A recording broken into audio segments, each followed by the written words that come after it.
21 मार्च 2023 decoding YT अपना पहला video post करता है with 0 subscribers and with in a span of 3 months and 7 videos उसके चैनल पर 10,000 सब्सक्राइबर्स हो जाते हैं। और यहाँ से सिर्फ 1 महीना लगता है डिकोडिंग वाईटी को 1 लाख सब्सक्राइबर के मार्क तक पहुंचने के लिए। हो सकता है डिकोडिंग वाईटी और शुड आई से आदर्श अरिजीत कश्यप की सक्सेस तुम्हें सेरेंडिपिटी या किस्मत का खेल या फिर एक तुक्के जैसा लग रहा होगा, पर एक्चुअल में there is a master plan जिसने डिकोडिंग वाईटी को गेम चेंजर बना दिया। और यही वो एक गोल्डन रूल है जो कि हमेशा हर किसी के लिए काम करता है और तुम्हें भी एक सक्सेसफुल यूट्यूबर बना सकता है, जो कि मैं आगे रिवील करूंगा। लेकिन उससे पहले तुम नजर डालो डिकोडिंग वाईटी के चैनल पर, उसके थंबनेल्स पर ध्यान दो, उसके टाइटल्स पर ध्यान दो, उसके वीडियो आइडियाज पर ध्यान दो। इन सभी को देखकर तुम्हें कैसा फील हो रहा है? आंसर है डर यानी फियर। किसी भी स्ट्रगलिंग यूट्यूबर को जो प्रॉब्लम्स परेशान करती हैं, जिनको वो रोज फेस करता है और जिसका वो समाधान चाहता है, उन्हीं प्रॉब्लम्स को डिकोडिंग वाईटी ने अपने फेवर में यूज किया है तुम्हारे अंदर के डर और फोमो को पैदा करने के लिए अपने थंबनेल्स और टाइटल्स के थ्रू, ताकि तुम उन वीडियोस पर क्लिक करो और अपनी प्रॉब्लम का सोल्यूशन पाओ। क्योंकि तुम्हारी स्क्रीन पर आया हुआ ये वीडियो वही प्रॉब्लम को मेंशन कर रहा है जो तुम रोज फेस करते हो और तुम्हें इसका सोल्यूशन किसी भी तरीके से चाहिए। अगर तुम्हें वो सोल्यूशन नहीं मिलेगा तो हो सकता है तुम एक अच्छे यूट्यूबर नहीं बन पाओ, और ये सब तुम्हारे दिमाग में चल ही रहा था तभी तुम इस वीडियो पर क्लिक करते हो। एंड सरप्राइजिंगली तुम्हें डिकोडिंग वाईटी की इस वीडियो में उसका सोल्यूशन मिल जाता है। लेकिन इस दौरान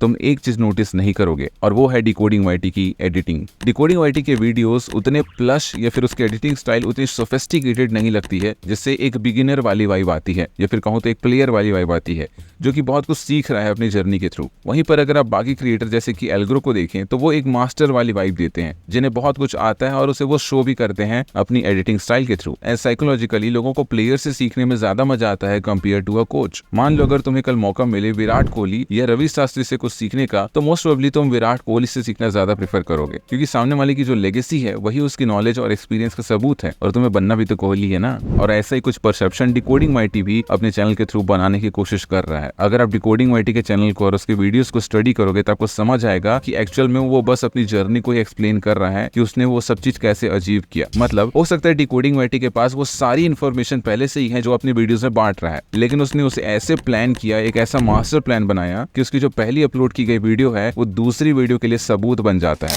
फॉर एग्जाम्पल मेरे चैनल पे एक वीडियो है जिसमें मैं 5 मिस्टेक्स के बारे में बता रहा हूँ जो न्यू यूट्यूबर्स करते हैं। अब इस वीडियो के एंड का हिस्सा तुम खुद ही देख लो। वो प्रूव करता है कि उसने ये चीजें की है जिसकी वजह से उसकी पहली वीडियो इतनी सक्सेसफुल हुई है। पर ये चीज वो अपनी हर वीडियो के साथ नहीं करता है, क्योंकि अगर वो ऐसा हर वीडियो के साथ करेगा तो एक मोमेंट के बाद उसकी ऑडियंस एलियनेटेड फील करने लग जाएगी। एंड इसी को क्योर करने के लिए डिकोडिंग वाईटी एक चीज कंसिस्टेंटली परफॉर्म करता है जो कि किसी भी बड़े क्रिएटर के लिए बहुत मुश्किल पड़ता है कर पाना, and that is community engagement. खासकर ऐसे नीश में जहां आप लोगों को एजुकेट कर रहे हो, उन्हें इन्फॉर्मेशन प्रोवाइड कर रहे हो, उनकी मदद कर रहे हो उनकी क्वेरीज को सॉल्व करने के लिए। कोई भी क्रिएटर अपनी ऑडियंस से एंगेज करता है comments, polls and video suggestions के थ्रू। ये एक सेंस ऑफ कम्युनिटी को बढ़ावा देता है। जब कोई क्रिएटर नया नया होता है तब उसके पास ऑडियंस बहुत ज्यादा कम होती है और उससे इंटरेक्ट करने वाली ऑडियंस तो और ज्यादा कम होती है। लेकिन अगर आपने उस सिलेक्टिव ऑडियंस के साथ एक कम्युनिटी बिल्ड कर ली तो they can take you from few thousands to hundreds of thousands very easily. And इसका प्रूफ तुम्हें आगे वीडियो में देखने को मिलेगा। बट ऑब्वियस सी बात है, इतनी हाइट पर पहुंचने के लिए कंटेंट में दम भी होना चाहिए, क्योंकि कोई भी वायरलिटी तुम्हें लंबे टाइम तक सस्टेन नहीं करा सकती अगर तुम्हारे पास कोई ढंग की वैल्यू नहीं है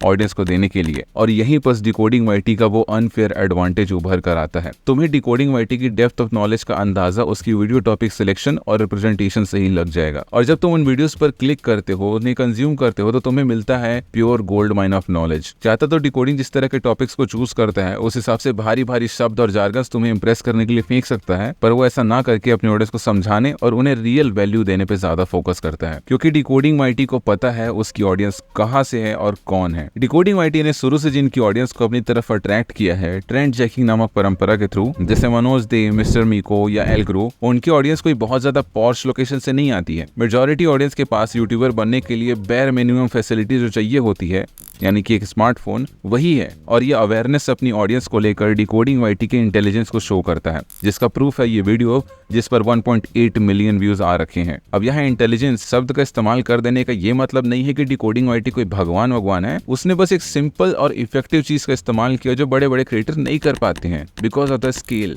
मैं चाहता हूँ कि आप फिर से एक बार डिकोडिंग वाईटी के चैनल पर नजर डालें। हो सकता है कि इस बार आप नोटिस कर पा रहे होंगे एक कंसिस्टेंटली मेंटेन की गई सिंप्लिसिटी। अभी तक डिकोडिंग वाईटी ने अपने आप को इतना स्टैब्लिश कर लिया है कि जब भी उसकी बात हो तुम्हारे दिमाग में एक धुंधला सा इमेज बन रहा होगा, कुछ ग्रीन ब्लैक कलर के थंबनेल का जिसमें कुछ टेक्स्ट हैं, एक काफी सिंपल सी लाइटली एडिटेड वीडियो जिसकी पैकेजिंग काफी मिनिमलिस्टिक सी है और एक सॉफ्ट टोन में बात करता हुआ इंसान, जिसे ज्यादा पढ़े लिखे लोग कहते हैं ब्रांडिंग। और यही वो स्पाइस है जो कि डिकोडिंग वाईटी को डिकोडिंग वाईटी बनाता है। Branding is one of the most important thing जो कि कोई भी नॉन प्रोफेशनल चैनल इग्नोर कर सकता है। फॉर एग्जाम्पल, इतने सालों में एप्पल जैसी कंपनी ने वो एक क्या चीज है जिसे मास्टर किया है? Is it a laptop, a computer और अ फोन और ईयरफोन और अ वॉच? ना, answer is branding and marketing. उसने ऐसा इमेज क्रिएट किया लोगों के दिमाग में कि एप्पल जो भी बनाता है बेस्ट इन द क्लास बनाता है। इसलिए आज की डेट में एप्पल ऐसे स्टेज पे है कि वो कुछ भी बना के बेच सकता है किसी भी प्राइस पर, because of the brand behind that product. Minimalist simple thumbnail एक कंसिस्टेंट कलर स्कीम के साथ डिकोडिंग वाईटी का ब्रांड बन चुका है। लेकिन ये सारा कुछ धारा का धारा रह जाता अगर डिकोडिंग वाईटी एक जगह पर गलती कर देता। Niche. Choosing a right niche is very important. ये YouTube growth tips and tricks बताने वालों की भीड़ में वैल्यूएबल इन्फॉर्मेशन देने वालों की कमी सच में थी। अब ऐसा नहीं है कि डिकोडिंग वाईटी ने कुछ एकदम तबाही कर दिया, कुछ रिवोल्यूशन ही टाइप का ला दिया है। उसने बस एक सिंपल सा प्लान फॉलो किया और ये सारे फैक्टर जो कि मैंने अभी डिस्कस किए वो उसके फेवर में काम करते गए एंड इसकी वजह से डिकोडिंग वाईटी अपने ही नीश में यूनिक बन गया। और यही वो एक thumb rule, golden rule, quality factor है जो कि तुम्हारे अंदर होनी चाहिए अगर तुम्हें यूट्यूब पर ग्रोथ चाहिए, and that is uniqueness. There has to be something different about you जो कि तुम्हें बाकियों से थोड़ा अलग करे। बाकी तो जनता तलाश में कि उन्हें कोई नया चेहरा देखने को मिल जाए, और अगर तुम मार्केट में 1% भी यूनिकनेस ला पाते हो, तुम्हारा सक्सेसफुल ना होना नामुमकिन है। बाकी वीडियो यहीं पर खत्म होती है। अगर तुम्हें कुछ बताना, जताना या मुझे सताना है तो फिर कमेंट सेक्शन तुम्हारे लिए बिल्कुल खुला है। और हाँ, वो जो लाइक वाला बटन है थोड़ा सा देख लेना उसको भी। ऑलराइट देन, सी या।